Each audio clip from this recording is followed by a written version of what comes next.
aquí en receptores. Ahí. Y ahí nos quedamos. Los receptores ya no hay duda, ¿no? Mencionamos, estos son los mecanorreceptores, son aquellos que se encargan de percibir estímulos como vibración, tacto, contacto, presión sobre estructuras. Vamos a tenerlos divididos en dos grandes grupos, fásicos y tónicos. Fásicos, aquellos que conducen de forma rápida e inmediata. Tónicos, aquellos que reciben el estímulo, pero la respuesta es lenta, retardada. Básicamente mencionamos que todos van a detectar tacto y presión y vibración, pero a diferentes frecuencias y dependiendo de la zona de localización. Si nosotros nos vamos a aquellos mecanorreceptores que son rápidos con respecto a la percepción del estímulo, nos vamos a ir con Pacini. Pacini mencionamos que es de los más profundos, que tiene una forma específica, se le dice que Pacini tiene una forma de cebolla por las diferentes capas que lo recubren, pero esas capas tienen una finalidad, tienen la finalidad de propagar al estímulo a lo largo de la estructura y evitar un daño sobre la fibra terminal. ¿Por qué? Porque se menciona que los corpúsculos de Pacini, debido a que tienen varias capas, pueden incluso tolerar frecuencias desde 60 hasta 400 Hz de vibración y generar una respuesta tanto de protección como una respuesta de señalización al tejido. Si nosotros vamos bajando la frecuencia, quedarían intermedios los corpúsculos de Meissner, que de igual manera detectan tacto y vibración, sin embargo aquí sería por contacto. ¿Cuál es la diferencia? Bueno, mientras Pacini puede percibir estímulos vibratorios, como sería el caso de una pistola de vibración, que los estímulos son un poco agresivos dependiendo del número de repeticiones que apliques, pues el de Meissner puede llegar a percibir algún tipo de vibración por el celular, por ejemplo, que es por el simple contacto que yo puedo tener una respuesta inmediata. Ahora bien, si yo me quiero ir a estructuras más superficiales, me voy a quedar con discos de Merkel, que básicamente los Merkel estarían ya cercanos a la superficie cutánea, que son terminales nerviosas desprovistas de cápsula y que además pueden detectar velocidad y aceleración en diferentes intensidades de acuerdo a la frecuencia que percibe, que mencionamos que el disco de Merkel básicamente percibirá frecuencias de hasta 5 y 10 Hz. Si yo me voy finalmente a la terminal Ruffini, mencionamos que esta detectaría el tacto, pero tacto por contacto y tacto por formas, ¿vale? Básicamente las terminales Ruffini son las que encontramos directamente en la porción terminal de las vellosidades, lo que conocemos como los folículos pilosos. En la porción más proximal de los folículos pilosos nosotros tendríamos a la terminal de Ruffini, y esta terminal de Ruffini básicamente mencionamos que tiene una frecuencia incluso menor a 5 Hz, lo cual permite que la terminal Ruffini pues genere una respuesta, aunque lenta, pero genere una respuesta de los estímulos que está recibiendo en la superficie. Básicamente mencionamos que estos, al ser mecanorreceptores, van a recibir información de las fibras A beta, que mencionábamos que tienen una velocidad de 30 hasta 70 milisegundos, y referíamos, dependiendo del tipo de receptor, van a ser las fibras que lo estimulen o que permitan el viaje de información. Si nosotros habláramos de órganos internos como las células ciliadas en el oído, o el glomérulo olfatorio en el olfato, o conos y bastones, que son los receptores del ojo, pues el tipo de fibra nerviosa va a depender de la velocidad del estímulo y de la velocidad de la respuesta del órgano que se está estimulando, ¿vale? Y entonces mencionamos, con base en este tipo de receptores, hay que recordar que tenemos lo que se conoce como sensibilidad somática. Sensibilidad somática, soma, cuerpo, es la sensibilidad que se percibe directamente de la estructura cutánea y que además nos permite detectar diferentes tipos de estímulos, como sería el tacto, temperatura, dolor, las terminales nerviosas, pues yo puedo identificar cada uno de estos estímulos. Terminales nerviosas libres o encapsuladas. Cuando yo hablo de terminales nerviosas simples, estoy hablando, por ejemplo, de los folículos pilosos. La porción proximal del folículo piloso es una terminal nerviosa simple. Si yo hablo de terminales nerviosas libres o encapsuladas, dentro de las principales nos iríamos a los discos de Merkel o a los receptores de Pacini, que mencionamos que tienen una forma de cebolla. Pero si yo me quiero ir a células muchísimo más especializadas, que son única y exclusivamente diseñadas para estructuras específicas, pues me iría a usos musculares y a órganos tendinosos de Golgi. El uso muscular y el órgano tendinoso de Golgi son estructuras receptoras que se van a localizar única y exclusivamente en músculo el uso muscular, y el tendón, el OTG, órgano tendinoso de Golgi. Estos son células especializadas porque se dice que están diseñados única y exclusivamente para detectar la tensión o en músculo o en tendón. No los encuentro en ninguna otra superficie. Y además de ello, al censar la tensión que se le aplica tanto al músculo como al tendón, también identifica algún tipo de lesión que se le pueda producir a la estructura. ¿Cómo la identifican? Básicamente censan la tensión. Si se sobrepasa el límite máximo de tensión de la estructura, el receptor lo que hace es que manda la señalización al cerebro indicando que el estímulo aplicado está por encima de lo aceptado. Y automáticamente la forma en la que le avisa al cuerpo pues es generando algunas sensaciones de calambre, de hormigueo, sensación de ardor sobre la zona, y eso te está diciendo que la tensión aplicada al músculo o al tendón está en demasía. Y entre más tiempo se siga aplicando ese estímulo, posiblemente la estructura se llegue a dañar. Por eso se menciona, es importante recordarte que tenemos estructuras aferentes primarias, o lo que conocemos como estructuras de primer relevo, segundo relevo y tercer relevo. El primer relevo básicamente lo va a hacer el ganglio de la raíz dorsal. ¿Por qué? Porque mencionamos que el ganglio de la raíz dorsal tiene la capacidad de amplificar la información que llega del exterior hacia el cerebro. En el caso, por ejemplo, del ganglio de la raíz dorsal, pues este puede comunicar información a través de dos vías, lo que sería la vía central y la vía periférica. En la vía central básicamente se conduce la información del sistema nervioso central, y en la periférica se conduce la información de los diferentes campos receptivos que llegan, o sea, de los diferentes estímulos que puedo tener en una sola superficie, y se asocian a receptores específicos. ¿A qué voy con esto? El ganglio de la raíz dorsal, al amplificar la información, asegura que la información llegue al cerebro o que única y exclusivamente se quede en zonas cercanas para generar un cambio. ¿Qué cambio podría generar? Bueno, pues un cambio en la elongación del músculo, un cambio en la percepción del estímulo, un cambio en la respuesta del movimiento que se generará ante el estímulo aplicado. Ahora bien, si nosotros hablamos de una vía sensitiva común, no estamos hablando todavía de la piramidal o de la extrapiramidal, una vía común, pero que sea sensitiva, es todavía que va a llegar la información del exterior hacia el cerebro, ¿vale?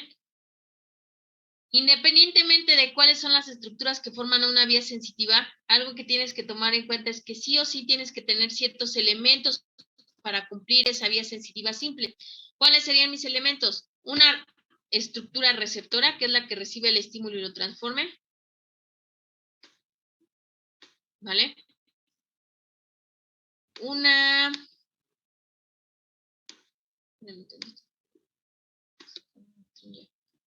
estructura receptora, que es la que va a transformar, que es la que va a llevar a cabo el mecanismo de transducción. Y recordemos, por transducción es convertir un estímulo biológico, un estímulo del medio ambiente, en un estímulo biológico, un estímulo que pueda viajar a lo largo del sistema nervioso central. ¿A qué se le considera como estímulo del medio ambiente? Luz, calor, frío, presión, vibración, contacto, quemazón, ¿vale? Cualquier estímulo que me rodee, lo tengo que convertir a un estímulo biológico. ¿Qué es un estímulo biológico? Un potencial de acción. ¿Por qué se dice que es un estímulo biológico? Porque es un estímulo capaz de propagarse a lo largo de una fibra nerviosa. Y si se propaga a lo largo de una fibra nerviosa es porque tiene afinidad por el tejido. Por eso mencionamos que es básicamente lo que conocemos como una estructura receptora. Ahora, esa estructura receptora siempre tiene que mandarle información a la zona de primera sinapsis. La zona de primera sinapsis son las astas posteriores de la médula, en las cuales vamos a encontrar nuestra primera zona de relevo primaria. La neurona aferente primaria por excelencia de relevo es el ganglio de la raíz dorsal, ¿vale? Ya que la información pasa por el ganglio, la información se amplifica y va a llegar a estructuras neuronales de proyección. Recordemos que viaja a lo largo del cordón posterior. En la parte más torácica o en la parte del segmento medular torácico, nosotros tenemos lo que se conoce como neuronas de proyección. Si estas neuronas de proyección quieren enviarle información al cerebro, lo pueden realizar siempre y cuando pasen el tamiz.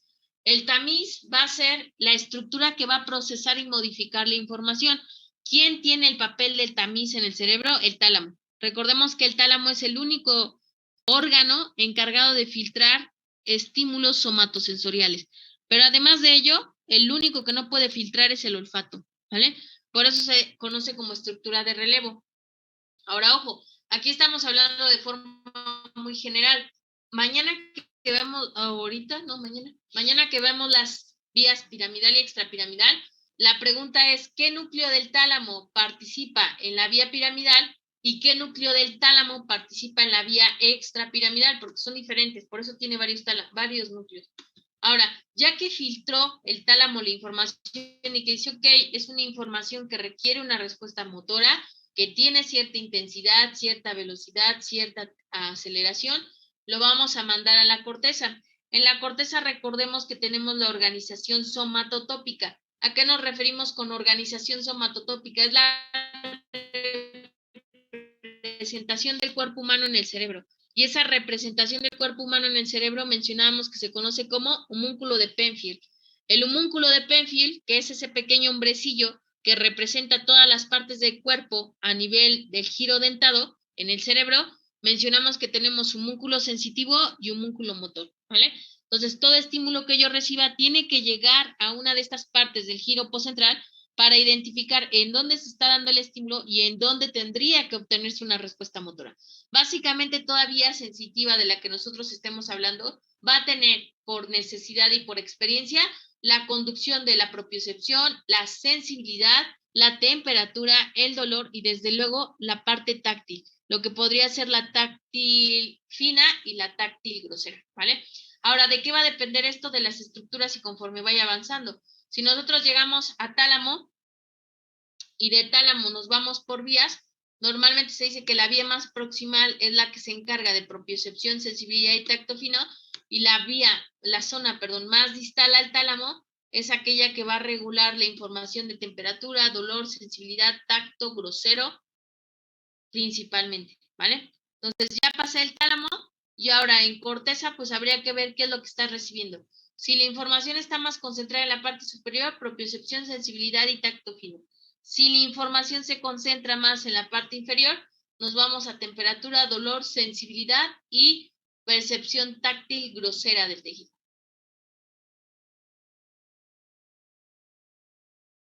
Cuando yo hablo de percepción táctil grosera, quiere decir que los estímulos son finos o gruesos, pero que no son perceptibles para el tejido. Por lo tanto, yo me puedo estar estimulando la espalda, por ejemplo, pero el paciente no siente absolutamente nada.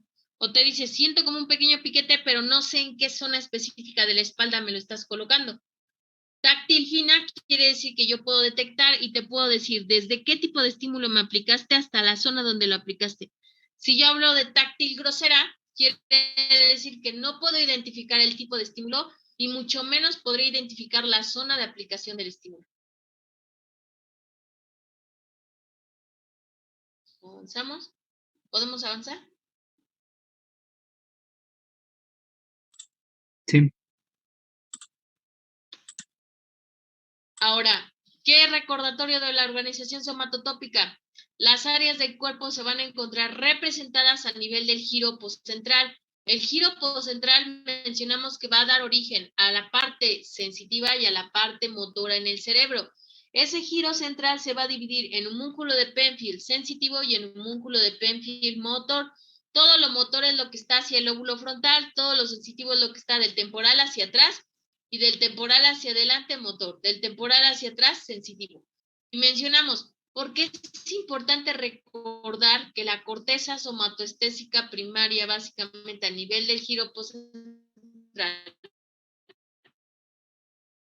el homúnculo sensorial está en cada parte de nuestro cuerpo? Por eso se menciona, si en algún momento te llegan a amputar alguna estructura, la causa de que tú percibas esa lesión o ese daño es porque automáticamente la estructura pues ya quedó completamente silenciada, pero si inmediatamente a la cirugía sigues sintiendo comezón, dolor, ardor y la estructura física ya no se encuentra completamente, ahí se tiene que hacer un reseteo en la memoria para evitar que esa molestia siga generándole como mayor alteración, ¿vale?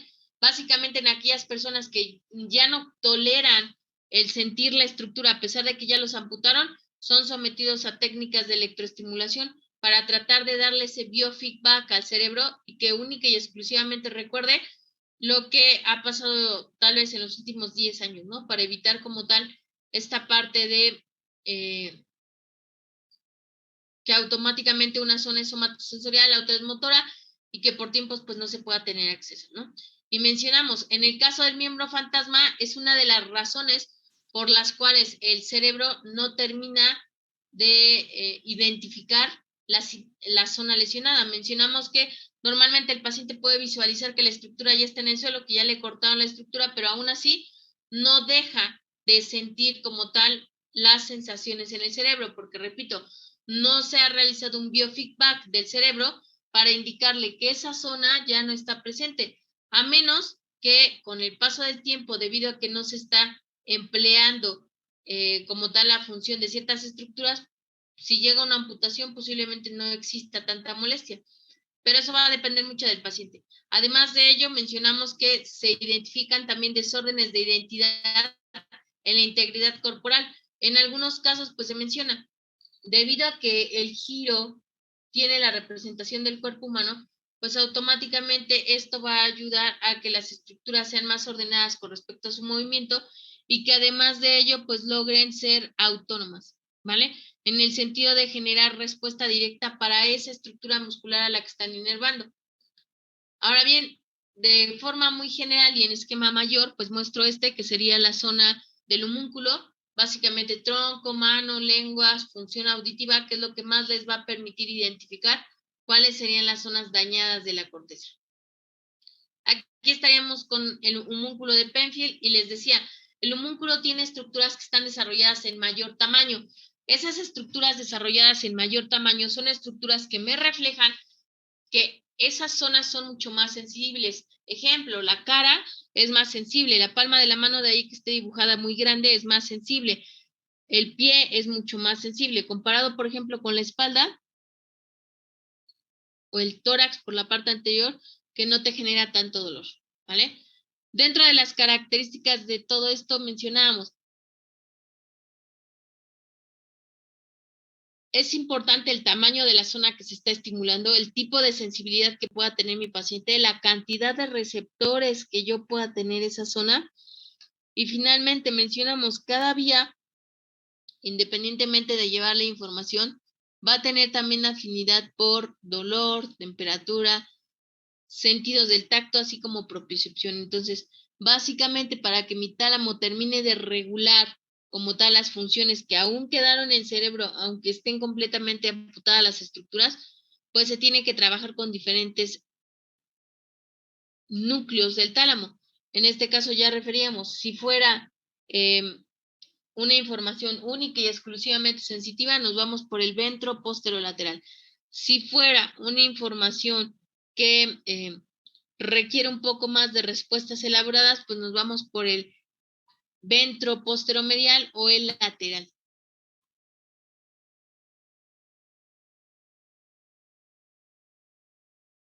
¿Podemos avanzar?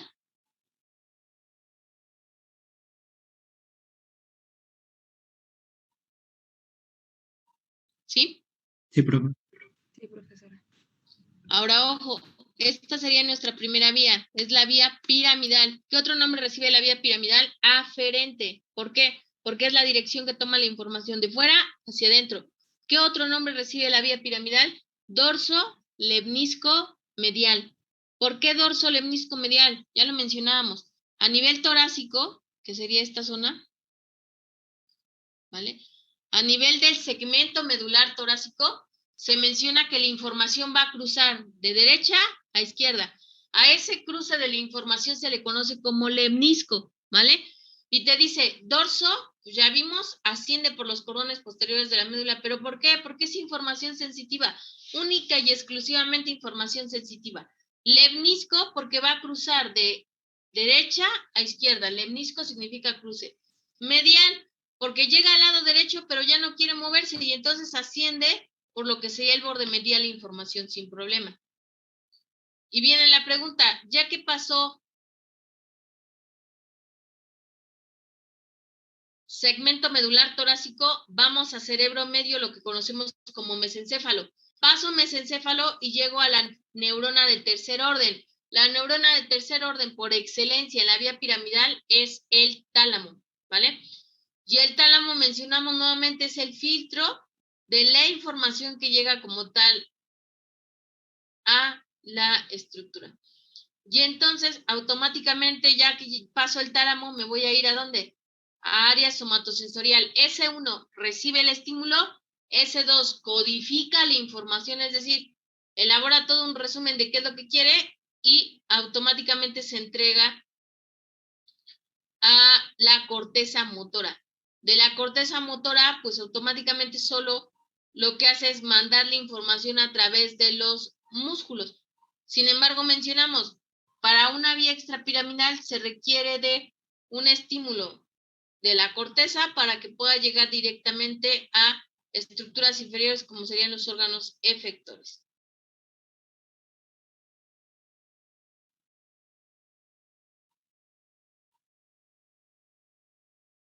¿Vale? Ahora bien, viene la pregunta, ¿cuáles son esas neuronas de orden? La primera neurona de orden es el ganglio de la raíz dorsal. Y antes de que me pregunten, ¿qué significan las neuronas de orden? Los centros de relevo. El primer centro de relevo, ganglio de la raíz dorsal, neurona de segundo orden o segundo centro de relevo, núcleo gracili cuneatus. Tercera neurona de relevo, núcleo ventroposterolateral. Y cuarta neurona de relevo, la corteza somatosensorial.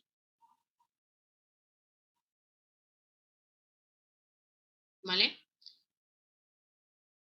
Eso sería la vía sensitiva, la vía piramidal, o también conocida como aferente, porque va de afuera hacia adentro.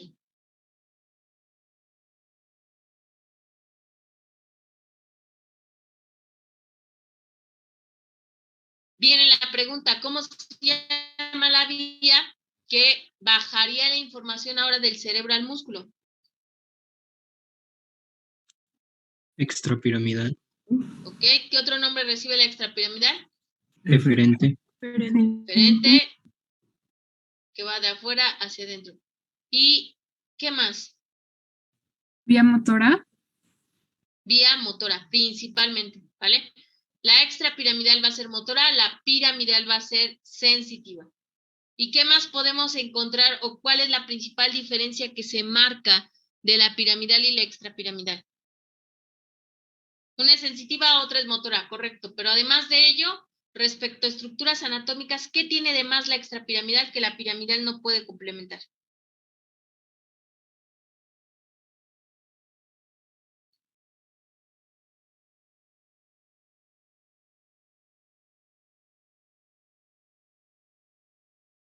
¿Alguien?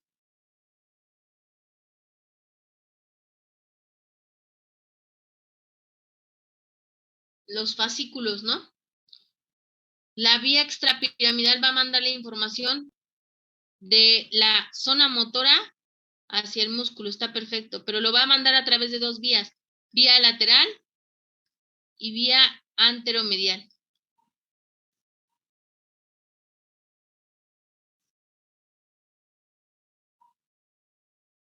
¿Vale? Y de estas dos vías, te dice, de estas dos vías, la L va a ser principalmente nociceptiva y la AM va a ser motora. Pero además, estas dos causantes o estas dos ramificaciones de la extrapiramidal van a depender de lo que se conocen como fascículos. Fascículos corticales o fascículos... Va a depender de fascículos corticales o fascículos espinales.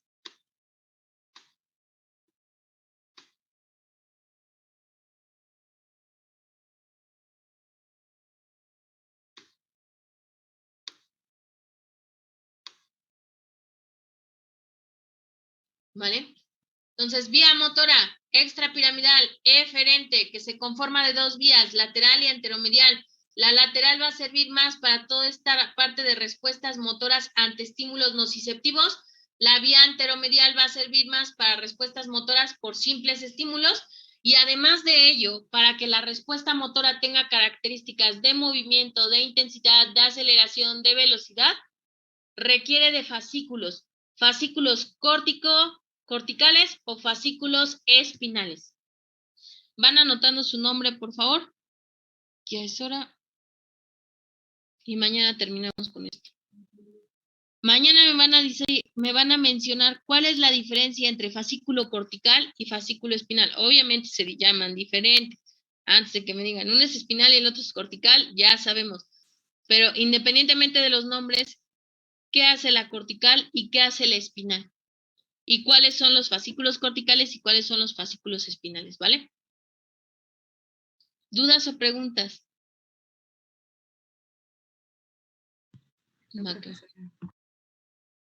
Entonces, vamos saliendo para ver quién falta.